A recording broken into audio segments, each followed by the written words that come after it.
Welcome to NeuroNoodle's Neurofeedback and Neuropsychology podcast featuring tech legend Jay Gunkelman. He's the man who has read well over 500,000 brain scans, and Dr. Marie Swingle, author of iMinds. Our goal is to provide information and promote options for better mental health. The NeuroNoodle podcast is supported by listeners and businesses just like you. Good morning, Pete. Jay Gunkelman, long time no see, my friend.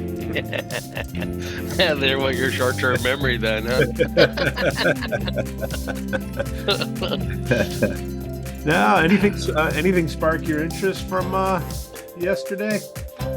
Well, you know, the whole ADD ADHD issue it ends up being, I think, one that people could stand a bit of a dive into. The efficacy question is also accompanied by clinical utility. Yeah. Those two go together as concepts, and we have to keep that in mind as well. But I think that the ADD ADHD circumstance deserves a little attention. And okay, to start with, people think of it typically as slow content up front, but in fact, you can end up having individuals that have spindling excess beta up front. What ADD is the frontal lobe's attentional and affective regulatory control is not there as an executive level control. And whether it's disturbed with alpha or theta or beta, it's not working properly. So you get the same symptom. You know, the DSM symptom-based stuff might point to the area of the brain that's not working, but you have no idea what failure mode it's in. You need to look at the EEG to end up seeing what's wrong with the executive control over attention. And you can see these little tiny fast sinusoidal beta spindles, and they're problematic. When we pick one here, and I'm going to slide it over to the side here, it's the size of that beta is about the size of that blue cell, and that 20 microvolts. That hits the limit of how big it can get. But I doubt that it's the biggest that there is in this EEG. We just got things rolling.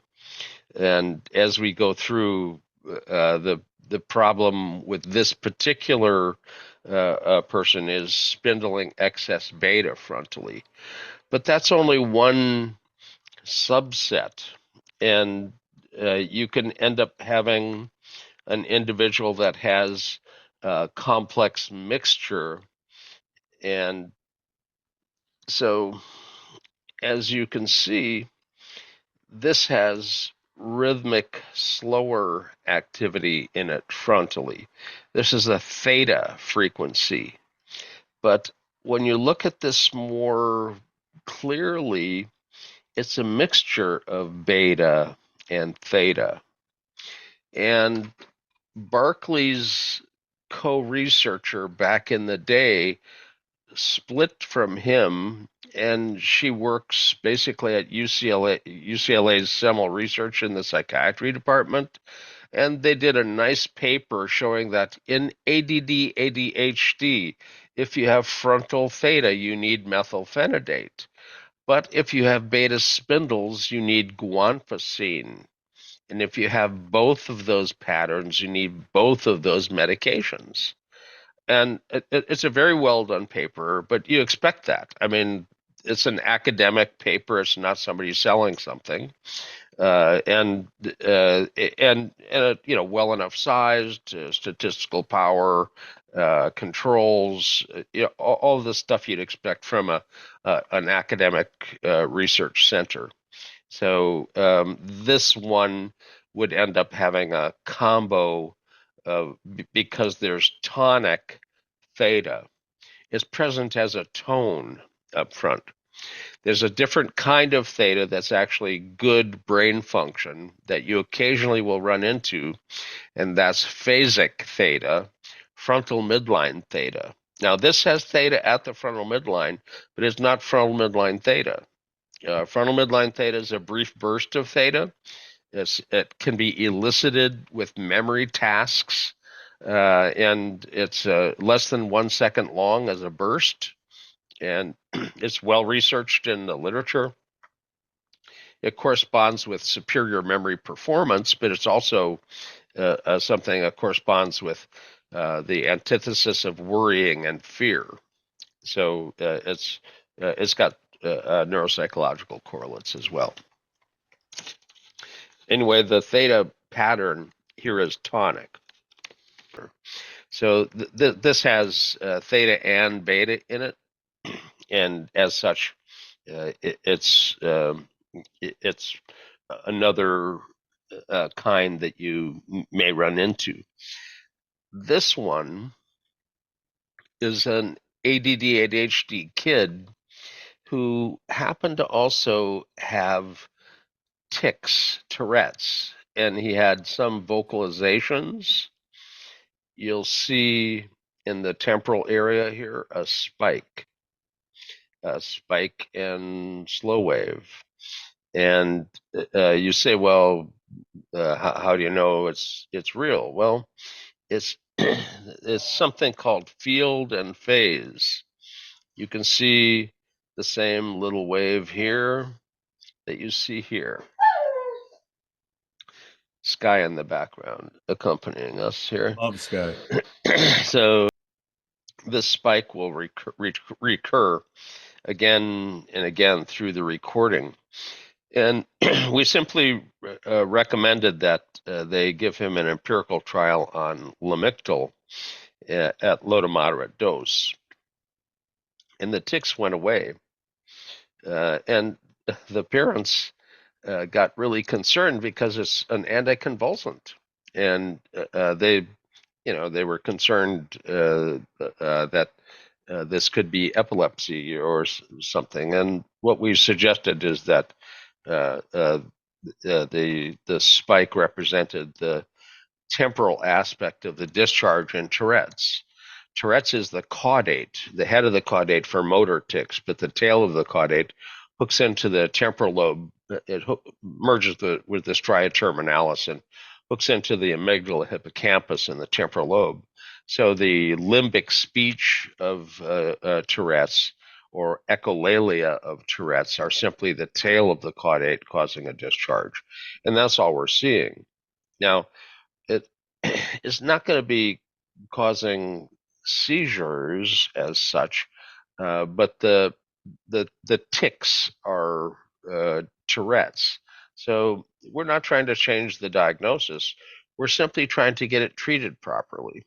And an anticonvulsant stopped the tics.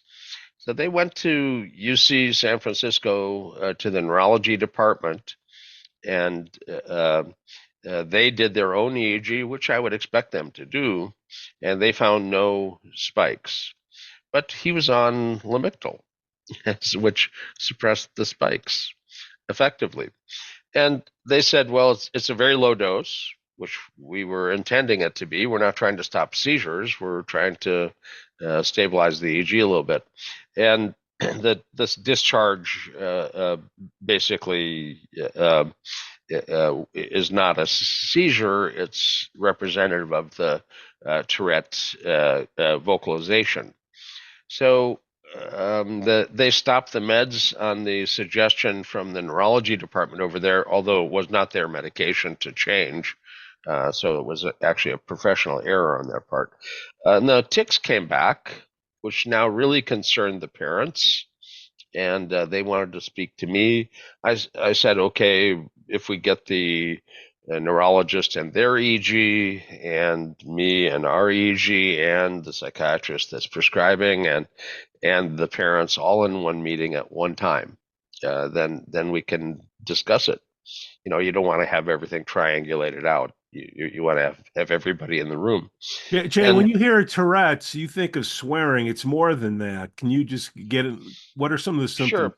sure, Tourette's is essentially all the way from a simple motor tic, a little twitch, that's an involuntary tic, sometimes a little facial grimace or a tic, or a peripheral tic somewhere in the body. That's the head of the caudate, which is involved in attentional regulation as well. Frontal lobe to the head of the caudate, putamen, globus pallidus, thalamus, back up to the motor strip is frontal motor inhibition. And if the caudate has a discharge, you end up having a motor tic from that circuit.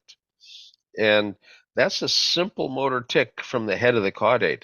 The tail of the caudate gets much more complex. If the discharge kicks the temporal lobe limbic structures, the amygdala is an emotional processor, and you'll end up blurting out from the left hemisphere emotionally laden words, quite often pretty intensely emotional laden words that would make a sailor blush.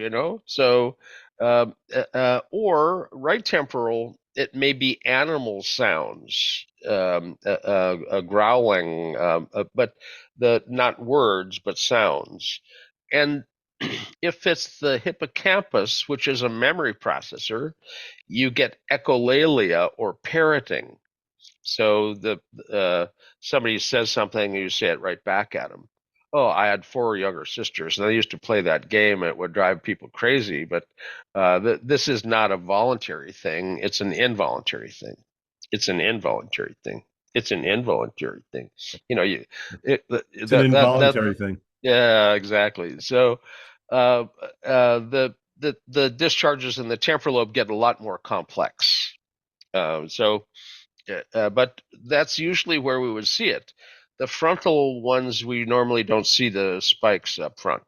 That they're the the caudate is a monopole. It doesn't create discharges outside of it. It when it discharges, the vectors cancel within it, so we don't see it. But we see the tail of the caudate kick the hippocampus and amygdala because of the parahippocampal cortex, which reflects the limbic structure's function.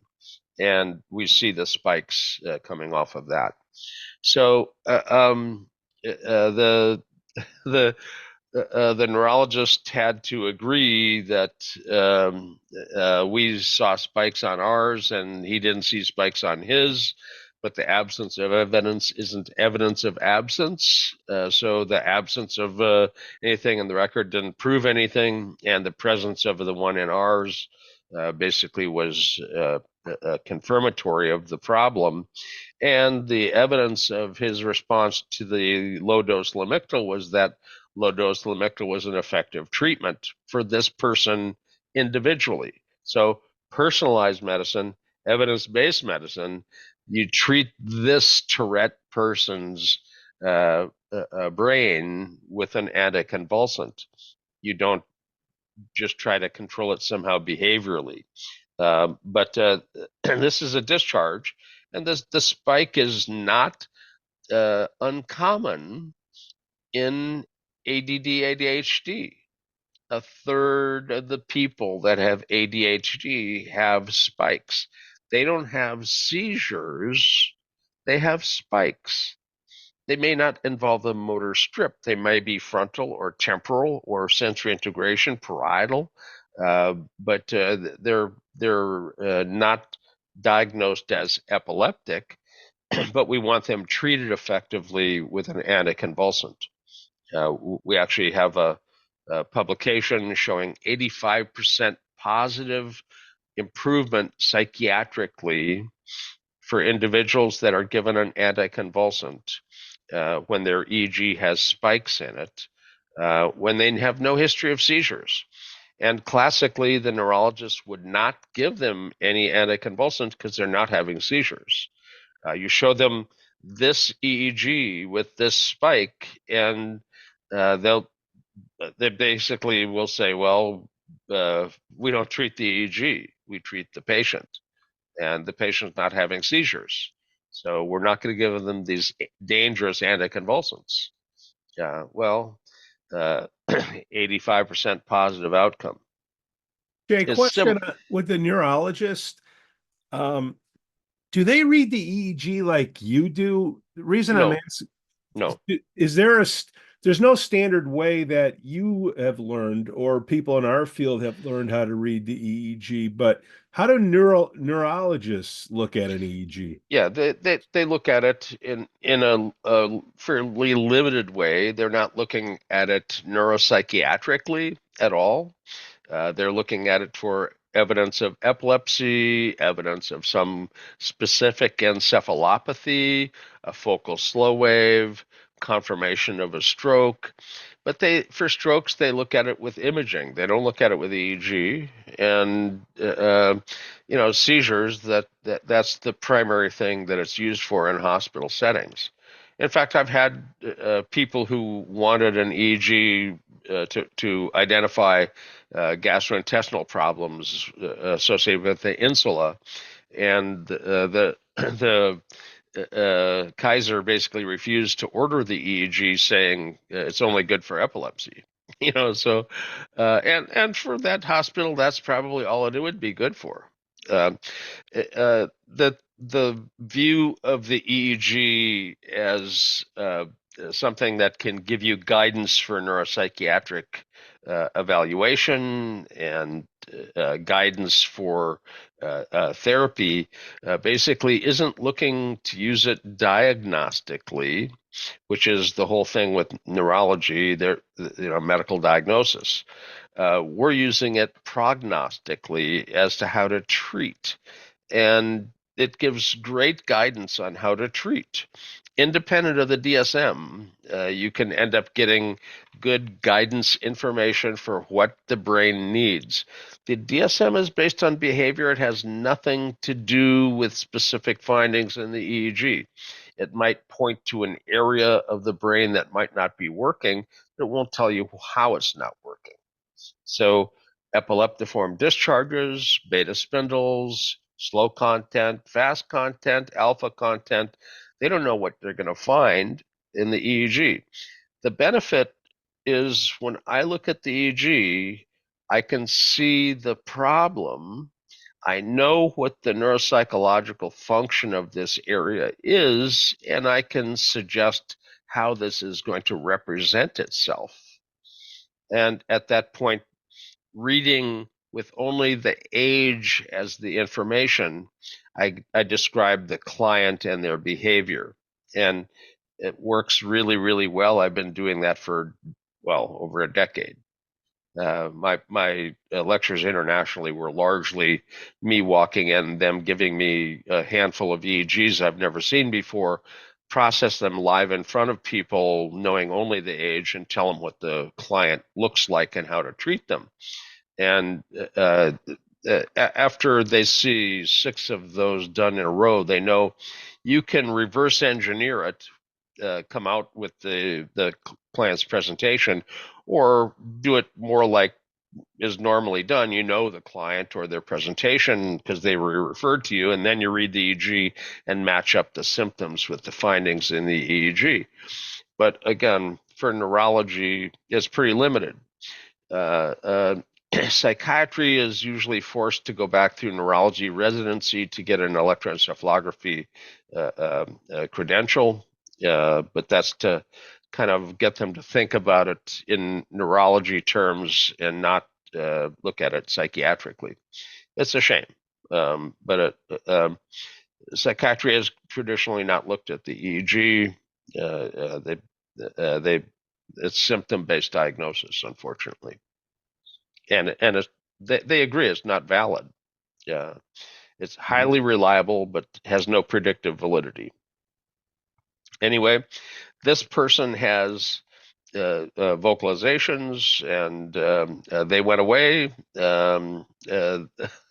with a low dose Lamictal. They came back when the neurologist told them that the Lamictal was too low a dose to be effective, and that there was no spike in their EEG. The tics came back. We made a big consultation, and the neurologist agreed. The evidence-based medicine that the tics were effectively treated with a Lamictal, and the spikes that we see in our EEG are real. He would have called them a spike as well. And the neurologist, again, because the patient was not having convulsions, may not have ever prescribed an anticonvulsant for the client. Psychiatry uses anticonvulsants as a stabilizing agent. It's not uncommon for them to use them like an antipsychotic. And 1/3 of the psychotic patients have epileptiform content. You should treat them with an anticonvulsant, not an antipsychotic, because the antipsychotic actually makes their discharges worse. Anyway, for ADD, we've got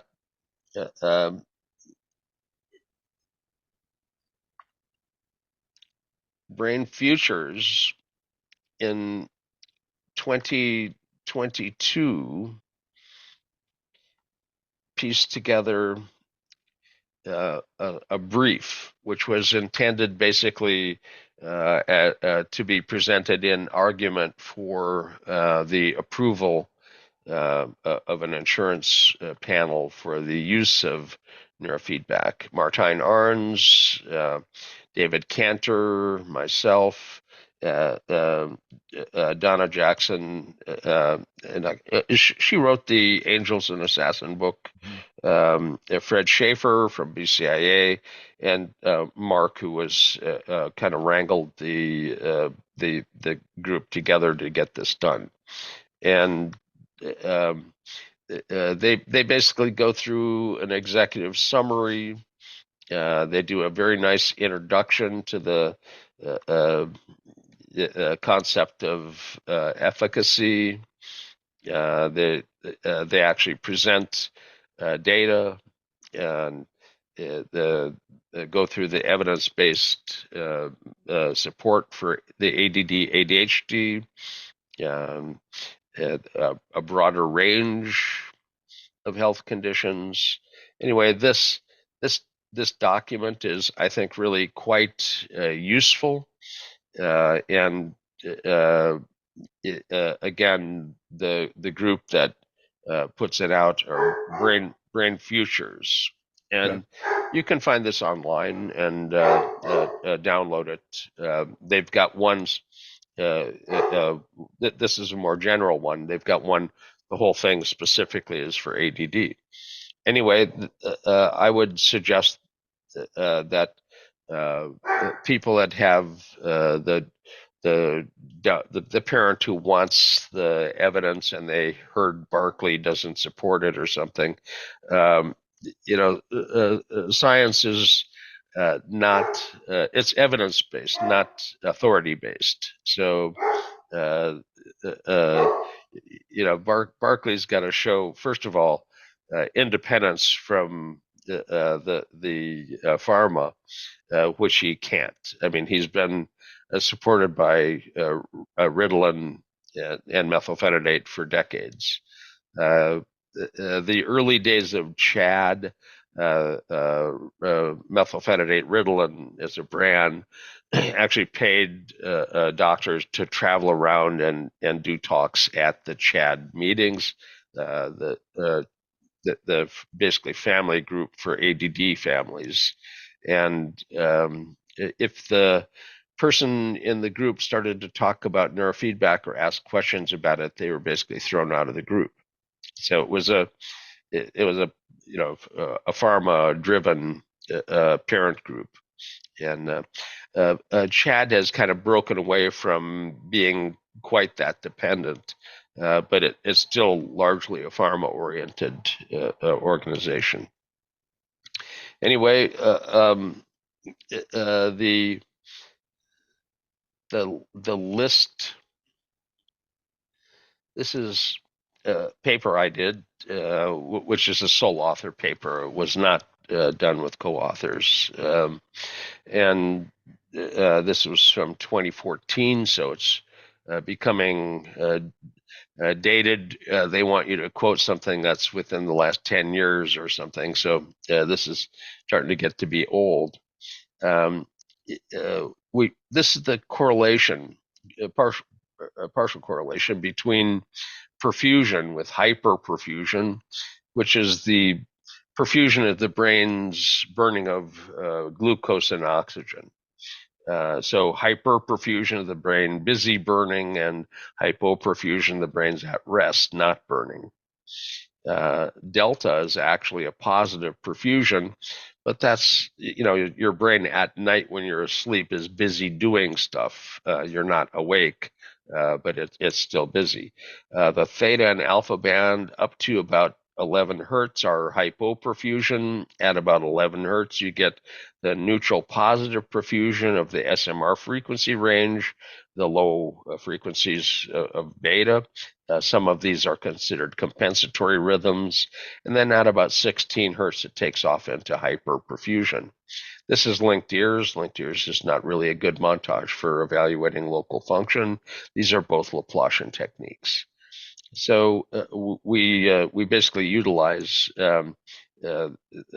this information so that when we see different brain frequencies, we can assume how busy or idled the cortex is. So you understand the level of function in an area.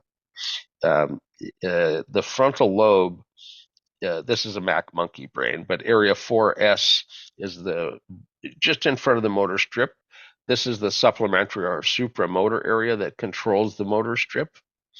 And this is the supplementary or supramotor area. You'd think control for the motor strip would just be some direct connection. The front connected directly to the motor strip. It's easy right there. But to connect, they go down to the caudate, again, associated with the Tourette's, putamen, globus pallidus, thalamus, and then up to the motor strip. This circuit has a net excess of 1 GABA, which is an inhibitory neurotransmitter. So the frontal lobe inhibits the motor strip with this circuit. If the cingulate becomes involved with the basal ganglia, it adds a subthalamus, thalamus, 1 extra GABA, and it becomes a perseverative. The frontal lobe command stop becomes stop stopping if the cingulate's involved. And that's kind of how you get obsessive compulsive. So this is the circuit involved in it.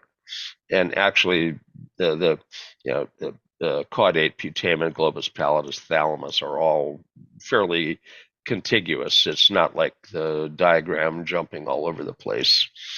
The ADD ADHD group, there's over 400 kids here sorted into groups that are similar. About half of them end up having theta in excess. And some of those theta excess have beta excess too. Some of them, about a third of them, have alpha in excess. Some of them have beta in excess too. Some of them are just beta. And here's some, pure theta ones again. So the original paper was from Gordon Serfontaine from Australia, who's passed many years ago now, and Robert Chabot from NYU. And their conclusion was ADD, theta gets stimulants and the alpha gets antidepressants, and they didn't really talk about the normal group, which at rest they looked normal, but if you put them on a task, they usually light up and show the ADD. Here's the head of the caudate. Here's the tail of the caudate merging with the stria terminalis. This is the amygdala and hippocampus. So the discharge in the head is again that motor circuit. You saw the head of the caudate was part of that circuit. And here the tail of the caudate hooks into the amygdala hippocampus. Here's a normal person that's been given a task to hit the button when he sees something that tells him to hit the button, the go condition in a go, no-go task. And this is a joint time frequency analysis. And this is 1 second of data.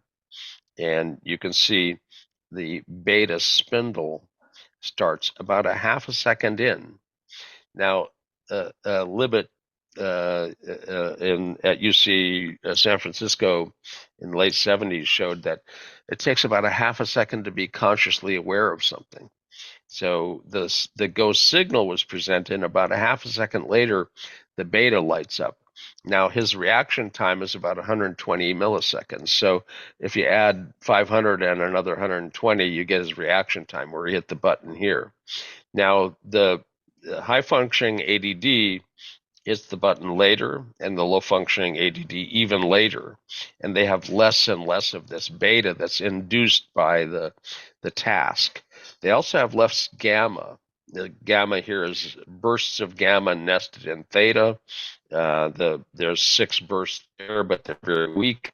This person is missing some of the nested gamma. So ADD isn't just a real simple thing. You can actually test it and show significant functional differences. And some of the things that you need to train may be some of this beta. But then there's some people that have excess beta. So you've got to be aware not everybody gets beta training.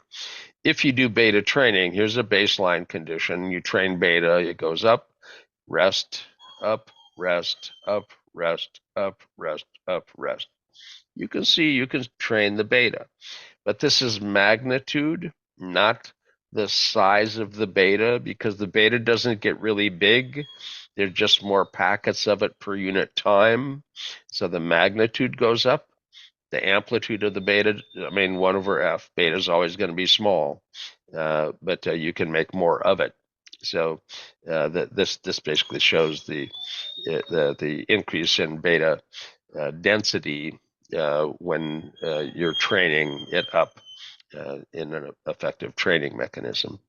Here's beta spindles that are pathology. They're large sinusoidal beta. Beta was originally described in the early 1930s by Gibbs and Gibbs, Fred and Erna Gibbs. They discovered epilepsy could be seen in the EEG in the early 1930s, right after they translated Berger from the German, and at Lennox's lab at Harvard. They got married and moved to Chicago. Their whole career was based on epilepsy and the EEG. But they describe beta spindles. These are F2 beta spindles. I think F is nothing fancy. I think F is just for Fred. So, but beta spindles up front in the EEG. This is the kind of a finding you'd find in the ADD ADHD kids. This is a list of meds that you may find effectively treating one child here or there that might have ADD ADHD. And Ritalin was one of the first. It's a methylphenidate. It's a dopamine reuptake inhibitor. If you have theta in the EEG, it works really well. Vyvanse and Adderall speed up alpha. So if you have slow alpha, that may end up being the med that would help. Strattera is like an amphetamine, but it's a reuptake inhibitor for norepinephrine, not an agonist. So it's more gentle as a stimulant. Sometimes they claim not to be a stimulant because they're not an agonist, but they hold the norepinephrine around and they have a stimulating effect. So yeah,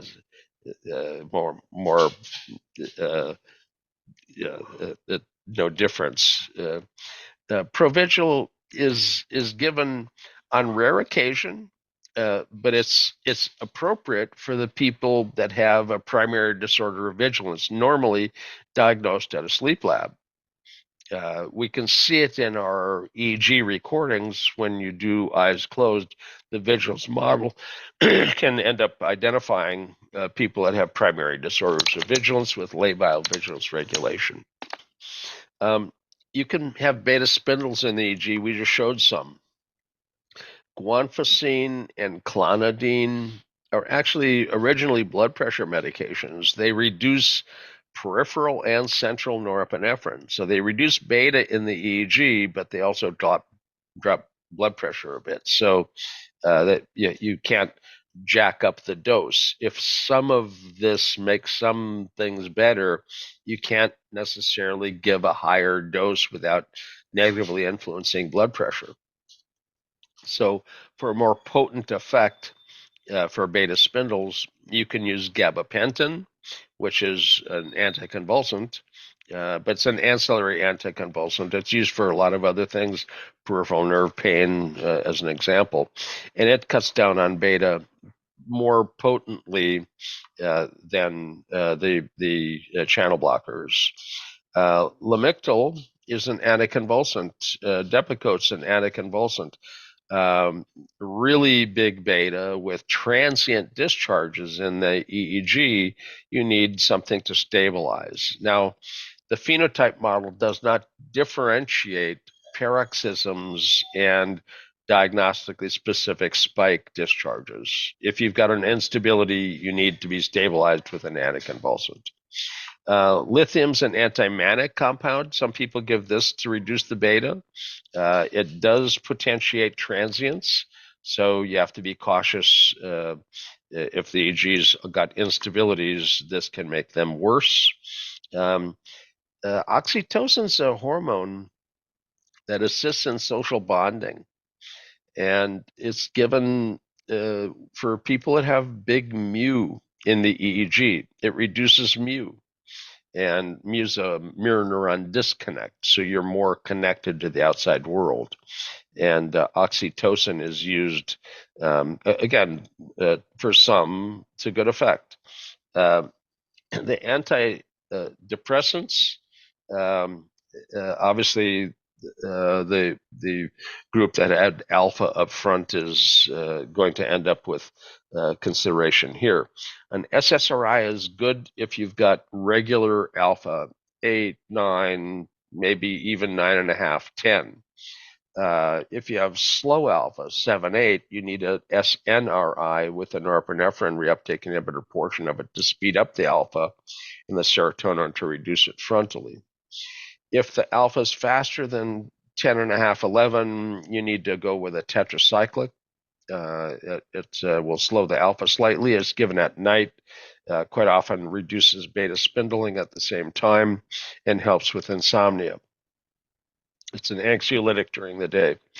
There are people that are given an antipsychotic like risperidone, and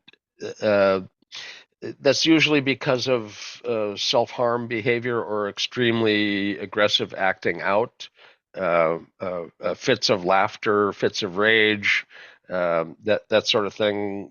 Sometimes you look psychiatrically disturbed enough to get an antipsychotic. If your acting out is in fact psychosis, this may be appropriate. But if the EEG has got instabilities, they're going to be potentiated by it, and antipsychotics do potentiate discharges in the EEG rather potently, and you need to be very cautious with the prescription of that if the EEG is unstable. The thing is, the psychiatrists that are treating ADD ADHD don't necessarily look at the EEG, which would indicate specifically which ones of these might work for their individual client. They try one and then try another, then try another. So it's a trial and unfortunately potentially error. And if you try something and it doesn't work, you think, well, just stop it and try something else. But there's quite often withdrawal issues with some of these stimulants withdrawing. You can have a rebound hyperexcitability, a rebound collapse, sedation. With the pulling of the SSRIs, you can have a serotonin withdrawal. If you stop an anticonvulsant, you can have rebound hyperexcitability. So the trial and error is not without consequence. It is the classic medication selection approach. Martijn Arns showed a video at one of his workshops I thought was really quite striking. A gentleman walks up to a counter. Across the counter is a woman in a white lab coat, and he hands her a piece of paper, obviously, a prescription. And the camera pans back, and below the counter, there's a gigantic container full of bottles of different kinds of medications. She reaches down, swirls them around, and pulls out one and hands it to him. And he looks at her like, "What?" And it's not unlike how medications are prescribed. Oh, you have this diagnosis? Well, let's see what we might find that might work with that diagnosis. Here, try this.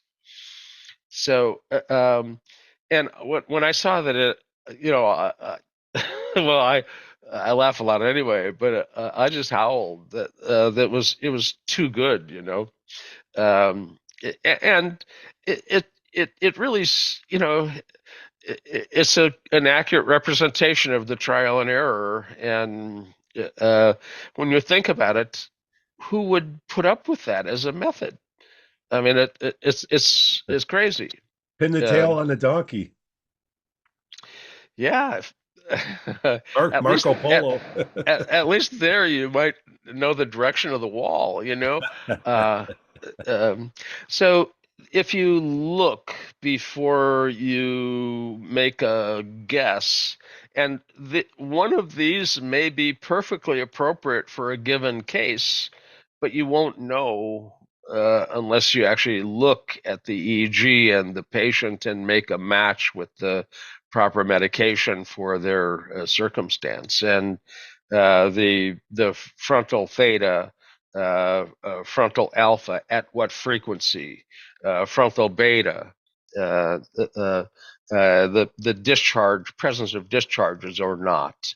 Those features basically end up sorting between these quite effectively, and saves you the time and your client the trouble of a mismatch. So, but this was just presented to about 100 psychiatrists, and it was translated internationally, and so it's been being taught now, but it doesn't necessarily penetrate clinical practice just because it's being taught now. It takes time. If everybody came out of med school with the proper knowledge of EEG diagnostic, prognostically picking meds and assisting with therapeutic selection and so forth, they'd be coming out as junior partners in an big organization, because medicine's not practiced in small offices pretty much anymore. So it would take maybe 5-6 years for them to become higher up in the hierarchy so that they could actually do something that they wanted to do. And so it takes time. There's a huge inertia in organizational structure, and unfortunately, pharma that sells the meds doesn't necessarily teach how to pick them using EEG. It may change. You never know. Jay, I love it. Any update on iMedisync? How are the Koreans doing? Well, this talk was sponsored by the Korean group, and they invited Karosh Edilati, a psychiatrist up in Vancouver, and myself to do a 2-hour talk to international group of psychiatrists on ADD, ADHD, and pharmacology. And so this is basically the guts of my portion of the talk. Now, there was a beginning of the talk that talked all about the history of ADD, ADHD across the years, medications, the various how do you diagnose it? All the details of that end of it had to be handled by somebody who's a psychiatrist. So all of that was handled by Karosh. I did some of the EEG stuff, and I did this discussion of meds and matching the meds to the EEG, methylphenidate, dopamine reuptake inhibitor. So if you have frontocentral theta, that's a dopamine insufficiency marker. Now you've got a match. Amphetamines and alpha frequency, Strattera, Provigil. This was the detailed talk going to the psychiatrist, talking specifically about each med and their biomarker. And we'll see. They got the handout, and I think that the talk is still available. If you contacted iSync, I think they'd be more than happy to provide people the 2-hour recording.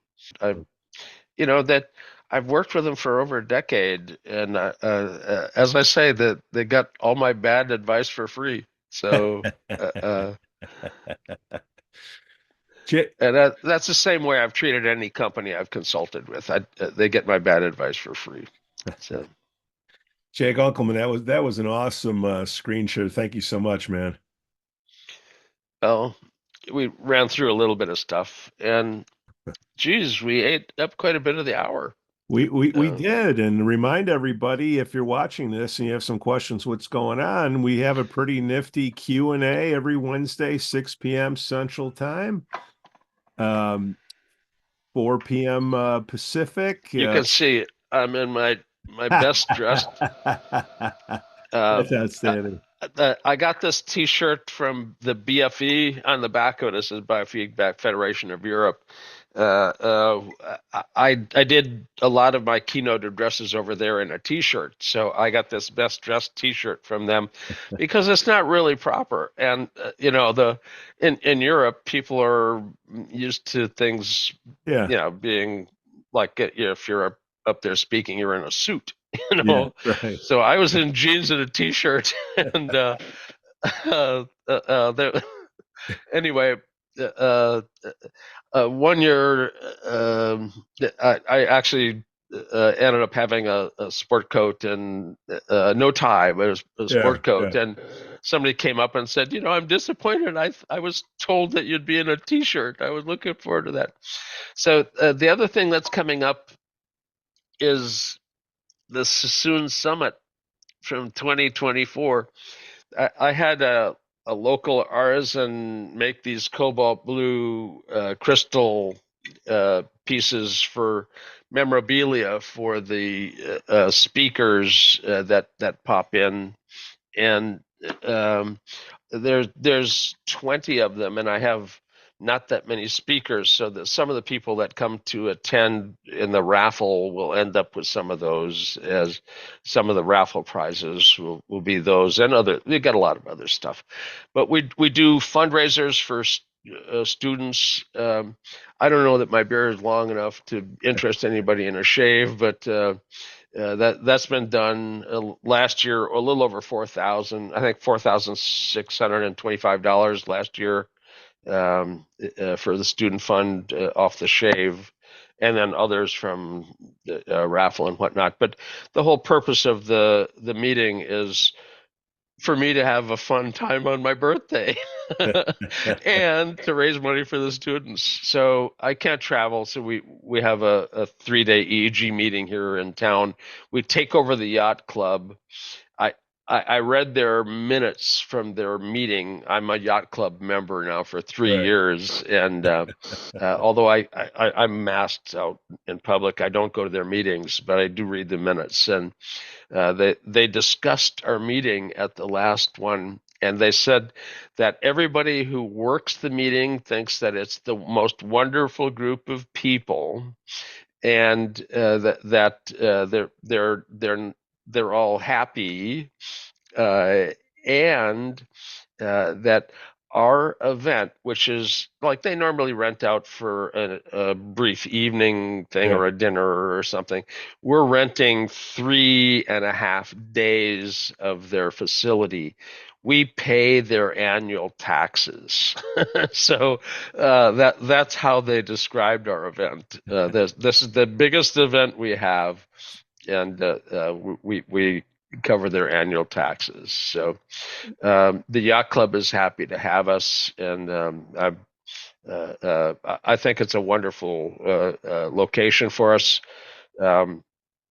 This year we're live streaming for people who cannot attend, and we cap the attendance, and I think we're pretty well close to being capped at this point. But we're playing musical chairs this year because we are live streaming it. It's going to be videoed. So when you're done with your talk, we'll turn on some music for telling people that it's time to take your break and get out. Then we're going to, and music will stop because the breaks are 15, 20-minute breaks in between talks. So people can consolidate they can ask questions. It's not one after another talk, which causes overshadowing. You don't really remember what somebody said because the new stuff is coming in. So it gives you a break. But we're going to play music to bring people back in as well. When the music is done, you have to be in your chair because we won't let you in the hall because you're going to be walking in front of the camera at that point. Right. But there's a fallback position. The big screen in the bar will be showing the live streaming. So I'm hoping that not everybody ends up just deciding to hang out in the bar, but we'll see. We'll see. Jay Gunkelman will have the link for the Suisun City Summit right here in October and next month. Yeah, just about 5 weeks away, give or take. Get ready to blow out all those candles, Jay. Yeah, it's the 75th birthday for me, and the karaoke night Friday, the dinner for the birthday on Saturday. We usually have a pretty good time. So yeah. Anyway, Jay Gunkelman, great chat. Have a great weekend, buddy. Say hi to Renita and Sky. Will do. Bye-bye. Bye-bye. The Neuronoodle podcast is supported by listeners and businesses just like you.